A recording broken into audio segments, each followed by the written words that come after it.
Pemirsa, siaran langsung di media sosial dengan memanfaatkan nasib anak-anak menguak tindak eksploitasi yang dilakukan oleh pengelola panti asuhan ilegal di Medan, Sumatera Utara. Bahkan terungkap dari aksi mengemis online. Dalam 1 bulan tersangka bisa meraup uang sebesar 20 juta rupiah hingga 50 juta rupiah yang disinyalir untuk kepentingan pribadi.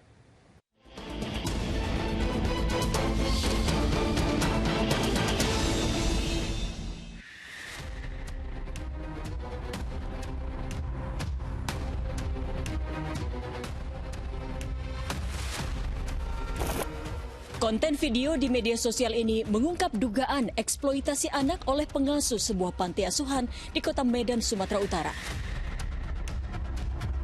Dalam video ini, pengelola panti memberi makanan yang tidak layak dan berbahaya untuk bayi berusia 2 bulan saat siaran langsung di media sosial. Diduga hal itu dilakukan untuk mendulang sumbangan atau yang dikenal dengan istilah mengemis online. Akibat perbuatannya, pelaku dikecam sebagian besar warganet.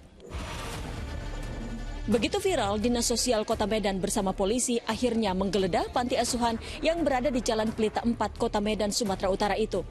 Rupanya panti yang merawat sedikitnya 25 anak usia balita hingga 16 tahun ini tak memiliki izin alias ilegal. Kita panggil ke kantor pengelola, rupanya izinnya ini belum ada sama sekali. Langkah selanjutnya yang pertama si anak bayi tersebut diserahkan kembali kepada keluarga. Aktivitas di medsos itu berarti Legal. Izinnya nggak ada. Selain pengelola panti asuhan, sejumlah perangkat yang dipakai untuk bersiaran langsung di media sosial, buku rekening sumbangan, serta riwayat penarikan tunai dari hasil pembuatan konten juga turut diamankan. Penyelidikan intensif yang dilakukan aparat Polrestabes Medan akhirnya menetapkan sang pengelola panti sebagai tersangka kasus dugaan eksploitasi anak. Pria bernama Zamanueli Zebua itu mulai mengelola panti bersama sang istri sejak awal tahun 2023. Selain mendapatkan sumbangan dari para dermawan, ia kerap mendulang sumbangan yang disinyalir untuk kepentingan pribadi dengan mengeksploitasi aktivitas anak-anak asuhnya lewat media sosial. Hasilnya mencengangkan.